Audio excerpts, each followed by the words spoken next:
I love Mohammad, I love Mohammad, I love Mohammad, I love Mohammad, I love Mohammad. मैं मोहम्मद के सिद्धांत पर चलने वाला 21वीं सदी का पहला इस्लामी हूँ। 21वीं सदी का पहला इस्लामी हूँ जो मोहम्मद के बताए हुए मार्ग पर चल रहा। अस्सलामुअलैकुम दोस्तों, मेरा नाम है शारिब खान और आप देख रहे हैं द शारिब नेटवर्क। अभी कुछ दिन पहले उत्तर प्रदेश के कानपुर से एक घटना सामने आई थी, जहां पर यह बताया गया है कि एक दुकानदार ने आई लव मोहम्मद अपने बोर्ड पर लिखकर अपनी दुकान के सामने लगाया, जिसके बाद उस पर FIR हो गई। हालांकि पुलिस ने इसमें क्लैरिफिकेशन दिया है। पुलिस ने कहा है कि आई लव मोहम्मद लिखने पर FIR नहीं हुई है, बल्कि कानून व्यवस्था बिगड़ने के मामले में FIR की गई है। अब विशेष समुदाय का ये कहना है कि आई लव मोहम्मद लिखने पर FIR हुई। फिलहाल मामला जो भी हो उसकी तहकीकात चल रही है, लेकिन इस समय पूरे देश के अलग अलग हिस्सों में आई लव मोहम्मद का नारा गूंज रहा है, जो कानपुर से स्टार्ट हुआ था और भारत के हर एक राज्य में लगभग इस समय आई लव मोहम्मद का नारा गूंज रहा है। आपको बता दूं कि इस मुहिम में केवल मुस्लिम समाज के लोग नहीं हैं, बल्कि कुछ गैर मुस्लिम भाई, हमारे हिंदू भाई भी ऐसे हैं जो सामने आकर आई लव मोहम्मद का नारा लगा रहे हैं। कुछ ऐसे पंडित हैं जो सामने आकर खड़े हैं और वो कह रहे हैं कि हम मोहम्मद साहब से प्यार करते हैं, आई लव मोहम्मद लगातार वो नारा लगा रहे हैं। ये जो वाद है, जो संवाद लगातार चल रहा है दोनों पुलिस और एक विशेष समुदाय के बीच में, लगातार वो आगे बढ़ता चला जा रहा है। आज मैं आपको एक वीडियो दिखाने वाला हूं। इस वीडियो के अंदर बारीकी से आप जानेंगे कि इस मुद्दे की वजह क्या है। यकीनन अब तक जो आपने वीडियोस देखी होंगी, बहुत सारी देखी होंगी लगातार, लेकिन किसी भी वीडियो के अंदर आपको ये क्लैरिफिकेशन नहीं मिला होगा कि आखिर मामला चला क्या था। दुकान पर बोर्ड लगा और उसके बाद में उसके ऊपर FIR हो गई, ये चीज़ आपने सुनी होगी, लेकिन अंदर का मामला क्या है, कैसे ये विवाद शुरू हुआ, कहां से चीज़ों को लाया गया और पुलिस ने क्या कुछ किया, सारी चीज़ें इस वीडियो के अंदर आपको मुकम्मल जानने को मिलेंगी। इसी के साथ साथ उन हमारे हिंदू पंडित जी की बात भी आपको सुनने को मिलेगी, जो ये लगातार ये कह रहे हैं कि हमें मोहम्मद से प्यार है और ये कहने से हमें कोई रोक नहीं सकता। इसी के साथ साथ कुछ जगहों पर आई लव महादेव के बोर्ड लेकर भी लोग खड़े हैं। अब ये क्या कोई कंपटीशन चल रहा है जहां पर लोग इस तरह से कर रहे हैं? अरे हर एक व्यक्ति को, भारत के हर एक नागरिक को अपने धर्म के हिसाब से पूजा पद्धति करने की इजाज़त है। अब चाहे वो मुस्लिम समाज के लोग हों, चाहे हिंदू समाज के हों, चाहे सिख ईसाई कोई भी हो, तो ये इस समय कोई कंपटीशन का टाइम नहीं है, बल्कि जो कुछ भी विवाद चल रहा है उसको शांत करने का टाइम है। लेकिन कुछ लोग देश के भाईचारे के आगे आड़े आकर खड़े हो जाते हैं, ये सब आप जानते ही हैं। फिलहाल ये वीडियो क्लिप देखिए आप, इसके अंदर बारीकी से आपको जानकारी मिलेगी। अगर आप हमारे चैनल पर पहली बार आए हैं तो चैनल को सब्सक्राइब जरूर कर लेना। और इसी के साथ साथ मैं आपको बता दूं कि हम शांति की तरफ खड़े हैं। वी स्टैंड फॉर पीस, हम शांति की तरफ खड़े हैं। हर एक धर्म के इंसान को अपना अपना नारा लगाने की इजाज़त है। अगर कोई आई लव मोहम्मद का नारा लगाता है तो इसमें कोई भी विवाद वाली बात नहीं है, हर किसी को इसकी इजाज़त है। ये वीडियो क्लिप देखिए आप। I love Mohammad, I love Mohammad, I love Mohammad. 400 सीटें दे दी होती तो नहीं कहा जा सकता कि क्या हो जाता, लेकिन आज की तारीख में आई लव मोहम्मद बोला जा सकता है। ये एक व्यक्तिगत भावना या विचार व्यक्त करने का तरीका है, और भारत जैसे देश में जहां पर अभिव्यक्ति की स्वतंत्रता संविधान द्वारा संरक्षित है, आप अपनी भावनाओं को व्यक्त कर सकते हैं। आई लव मोहम्मद कहने में जब कहने वालों को कोई परेशानी नहीं है, तो फिर सुनने वालों की आत्मा काहे सूखी जा रही है? आई लव मोहम्मद का बोर्ड लगाना गलत परंपरा की शुरुआत कैसे हो गया? I love Mohammad, I love Mohammad. मैं मोहम्मद के सिद्धांत पर चलने वाला 21वीं सदी का पहला इस्लामी हूँ। 21वीं सदी का पहला इस्लामी हूँ जो मोहम्मद के बताए हुए मार्ग पर चल रहा। जय श्री राम के नारों से आई लव मोहम्मद वालों को तो कभी तकलीफ नहीं हुई, उन्होंने कभी विरोध नहीं किया। इस देश में अजान के जवाब में हनुमान चालीसा पढ़ने वाली एक जमात ने आई लव मोहम्मद के जवाब में आई लव महादेव कहना शुरू कर दिया। ये कंपटीशन क्यों भैया?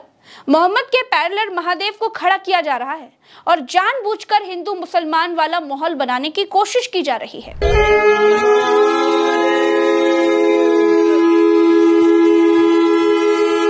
दोस्तों, कानपुर से एक चिंगारी उठी और पूरे देश में वो फैल गई।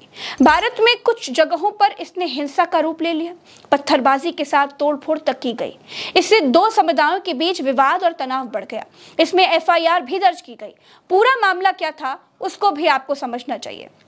दोस्तों, कानपुर में आई लव मोहम्मद लिखा एक बोर्ड लगाया गया। एक धर्म विशेष के लोगों ने आपत्ति की और यह कहा कि यह नई परंपरा की शुरुआत है। मामला बढ़ा तो पुलिस ने इस मामले में केस दर्ज किया। दूसरे समुदाय का आरोप है कि ऐसा आई लव मोहम्मद लिखने पर किया गया। पुलिस का कहना है कि कानून व्यवस्था को भंग करने के आरोप में मामला दर्ज किया गया है। अब यह विवाद लगातार बढ़ रहा है। दोस्तों, आई लव मोहम्मद के जवाब में I love Mahadev, I love Mahakal जैसे पोस्टर्स दिखने लग गए हैं। कानपुर से लेकर के उज्जैन और गांधीनगर तक में पोस्टरबाजी का दौर शुरू हो गया है। इसका असर महाराष्ट्र की राजधानी मुंबई में भी देखने को मिला है। आई लव मोहम्मद पोस्टर विवाद के बाद अब गरबा पंडालों में भी आई लव महादेव कैंपेन चल पड़े हैं। मुंबई के गरबा पंडालों में आई लव महादेव के पोस्टर्स लेकर के लोग पहुंचने लगे हैं। गुजरात में भी आई लव मोहम्मद के नारे के साथ पत्थरबाजी करने की घटना सामने आई। नवरात्रि के दौरान दहगाम के बहियल गांव में हंगामा हो गया। नवरात्रि में चल रहे गरबा के दौरान पथराव से माहौल जबरदस्त बिगड़ गया। पथराव के साथ ही आगजनी की घटना को भी अंजाम दिया गया। कई वाहनों के शीशे तोड़ दिए और 2 दुकान आग में जलकर खाक हो गई। हिंसक घटना के बाद स्थानीय पुलिस हरकत में आई। दोस्तों, इन सब के बीच हमने ये जानने की कोशिश भी की कि क्या सच में जनता को, गैर मुस्लिम जनता को आई लव मोहम्मद लिखने से तकलीफ हो रही है क्या? देखिए, आई लव मोहम्मद बोलने पर इतना बवाल क्यों हो रहा है? देखिए, देश के अंदर नफरत की आग जली हुई है और चारों तरफ देश की अमन शांति को खत्म करने के लिए ये एक मैसेज छोड़ा गया है। और हम बताना चाहते हैं, देश में नफरत की आग फैलाने वाले को आपके चैनल के माध्यम से चुनौती देना चाहते हैं उन लोगों को कि जिस तरीके की वो हरकत कर रहे हैं, या तो अपनी हरकत से बाज आ जाए, वरना ऐसे लोगों को खमियाजा भुगतना पड़ेगा। I love Mohammad, I love Mohammad, I love Mohammad कि हम प्यार से, भाईचारे से, मोहब्बत के साथ रहें। लेकिन ये लोग धर्म की राजनीति नहीं कर रहे हैं, ये तानाशाही, हिटलरशाही की राजनीति कर रहे हैं। ये एक समुदाय के लोगों को डराने और धमकाने का काम कर रहे हैं। और इसी वजह से कानपुर के अंदर एक व्यक्ति ने अपनी दुकान के आगे अगर आई लव मोहम्मद लिख के लगा दिया तो उन पर FIR दर्ज हो गई। धिक्कार है ऐसे प्रशासन पर जो इस तरीके की घिनौनी हरकत कर रहा है। ये हमारा मौलिक अधिकार है और ये संविधान भी हमें इसकी इजाजत देता है और मेरा धर्म तो मुझे देता ही है इसकी इजाजत। वो हमारे एक ऐसे मैसेंजर है जिन्होंने ऐसा मैसेज दिया है कि लड़की को जीवित रखने का, ठीक अधिकारों का, मूल्य का। ये मनुवादी सरकार जो है ये हमारे देश में हिंसा भड़का रही है। आई लव मोहम्मद मैं कहता हूँ, यहाँ के सारे लोग कहते हैं। और उस दिन जहाँ आप खड़ी है 2 त्योहार थे, उसी दिन गणेश चतुर्थी भी थी, उसी दिन मोहम्मद साहब का जुलूस भी निकाला गया था जो उनके आगमन पर होता, उनके बर्थडे पे। तो यहाँ कोई ऐसी बात नहीं, पूरी दिल्ली शहर में नहीं हुई है। हम लोगों ने 12 बजे तक जुलूस मोहम्मद ही निकाला और 12 बजे के बाद हम एज अ वॉलंटियर सारे लोग गणपति के जुलूस में रहे, जिससे सबने मिलजुल के दोनों त्योहार बनाए। यहाँ तो कोई ऐसा नहीं हुआ। तो उत्तर प्रदेश कोई अलग ही सिस्टम चला के बैठा हुआ है। कह रहे हैं उत्तर प्रदेश में धर्म योगी जी, उत्तर प्रदेश जो है वो योगी जी का प्रदेश है और योगी जी चाहते ही नहीं, योगी जी चाहते ही नहीं है कि वहाँ पर मुसलमान सर उठाकर जी सके। I love Mohammad, I love Mohammad के नामे मोहम्मद से जलने वाले, नामे मोहम्मद से जलने वाले ये क्या जानते हैं कि क्या है मोहम्मद? नामे मोहम्मद से जलने वाले ये क्या जानते हैं कि क्या है मोहम्मद? दुनिया ना होती अगर ये ना होते, दुनिया ना होती अगर ये ना होते, दुनिया बनी है बनामे मोहम्मद, दुनिया बनी है बनामे Mohammad. I love Mohammad, I love Mohammad. दोस्तों, भारत में हिंदू मुसलमान के झगड़े लगा करके वोट की रोटी सेकने का धंधा अब थोड़ा मंदा पड़ गया है। चिंगारी लगाने वालों ने चिंगारी सही लगाई, लेकिन लोगों की समझदारी ने उसे आग नहीं बनने दिया। ऐसी बातें तभी होती है जब देश में कहीं किसी हिस्से में चुनाव होने होते हैं। बिहार में चुनाव है, वहां की जनता हिंदू मुसलमान की बात ही नहीं कर रही है। वोट चोरी का मुद्दा सिर पर चढ़कर बोल रहा है। लोग चिल्ला चिल्ला कर कह रहे हैं वोट चोर गद्दी छोड़, लेकिन बिना हिंदू मुसलमान के तो वो चुनाव जीत ही नहीं पाएंगे। इसीलिए आई लव मोहम्मद के दम पर हिंदू मुसलमान करने की पूरी स्क्रिप्ट खराब हो चुकी है। बात यह भी है कि ये सब बिहार के बगल वाले राज्य में करने की कोशिश की गई। कहां? जहां के मुख्यमंत्री दंगे ना होने देने के लिए रिकॉर्ड बनाने की कोशिश कर रहे हैं। यहां के मुख्यमंत्री को हटाने की कई नाकाम कोशिशें हो चुकी हैं।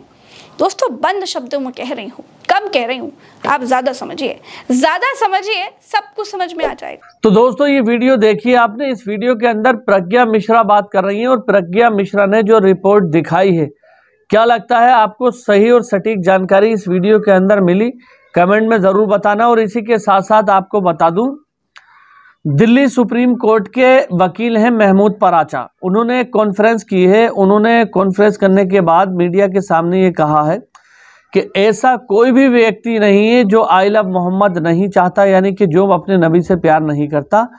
इसी के साथ साथ उन्होंने ये कहा है कि कुछ ऐसे लोग हैं, कुछ ऐसे बड़े लोग हो सकते हैं जो लगातार कि देश के अंदर जो भाईचारे का माहौल बना हुआ है, वो भाईचारे का माहौल खराब हो किसी तरह से। आप लोग जानते हैं कि हर समय में असामाजिक तत्व तो मौजूद रहते ही हैं, लेकिन अगर कोई व्यक्ति अपने भगवान के प्रति या अपने भगवान के मैसेंजर के प्रति, आप समझ पा रहे होंगे मेरी बात, मोहब्बत जाहिर करता है, तो इसकी इजाज़त संविधान ने दी है। जिस चीज़ की इजाज़त संविधान देता है, उस चीज़ पर कोई भी, चाहे कानून हो, शासन हो, प्रशासन हो, उस पर कार्रवाई नहीं कर सकता, क्योंकि हमारे देश के अंदर लॉ एंड ऑर्डर और पूरी कानून व्यवस्था संविधान के इर्द गिर्द घूमती है। यानी संविधान में हर चीज़ को पहले से तय कर दिया गया है कि आप ये कर सकते हो, ये नहीं कर सकते। तो जिस चीज़ की इजाज़त संविधान देता है, उस पर उंगली उठाना मैं समझता हूँ कि बिल्कुल भी सही नहीं है। और जो व्यक्ति इस पर उंगली उठाए, अब संविधान की नज़र में देश का हर एक इंसान बराबर है, चाहे आप पुलिस में हो, चाहे आप नेता हो, चाहे आप आम आदमी हो, किसी भी पद पर हो आप, अगर आप गलत करोगे तो आपके ऊपर कार्रवाई होगी, ये हमारा संविधान कहता है। तो कहीं ना कहीं आप मेरी बात समझ पा रहे होंगे कि भारत के अंदर हम लोगों को ये खुली आज़ादी है कि आप अपने धर्म के हिसाब से अपनी नमाज पढ़ सकते हो, अल्लाह को याद कर सकते हो, अपनी नबी से मोहब्बत जाहिर कर सकते हो, इस पर कोई भी पाबंदी नहीं है। भारत दुनिया की सबसे बड़ी लोकतांत्रिक व्यवस्था है और इस व्यवस्था को अगर कोई भंग करने की कोशिश करेगा तो उसके खिलाफ सख्त से सख्त एक्शन लिया जाना चाहिए। फिलहाल दोस्तों, आज की वीडियो में बस इतना ही। अगर आपको वीडियो पसंद आई हो तो हमारे चैनल को सब्सक्राइब ज़रूर करें। मिलते हैं अगली वीडियो में, तब तक के लिए खुदा हाफिज़। जय हिंद, जय भारत।